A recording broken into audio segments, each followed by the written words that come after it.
l'aurez remarqué, la Terre se fâche et actuellement accumule des records de chaleur. Chaque jour qui passe fait sauter de bien tristes records de température. Et nous sommes certainement vers plus 4 degrés dans les années à venir. C'est sans précédent et ça n'a aucun équivalent par rapport à ce qu'ont connu nos anciens. Alors brûlant, vous avez dit brûlant. Eh bien nous avons décidé de faire une petite expérience et d'essayer de faire cuire un œuf au plat sous plus de 50 degrés au soleil sur le capot de la Twingo de notre collègue Thomas Kerebel.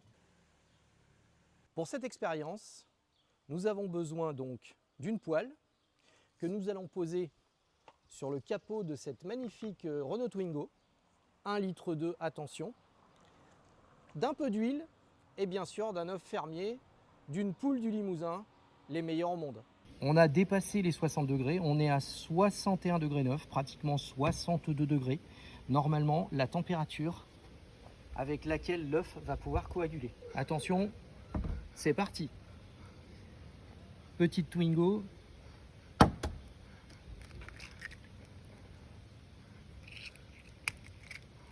Sans les coquilles, évidemment, parce que j'en mets deux parce qu'on est deux.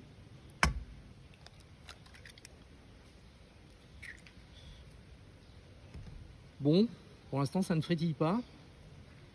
On va attendre un peu.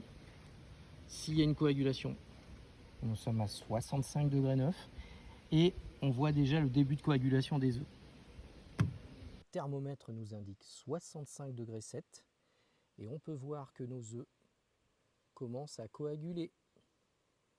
En attendant que nos œufs finissent de cuire dans la poêle, ce qui est en bonne voie, nous avons quand même décidé d'essayer de casser un œuf directement sur la belle Twingo qui se coule, 1,2 litre, magnifique. Mais effectivement, cette technique est un peu plus brutale, mais on va voir ce que cela donne.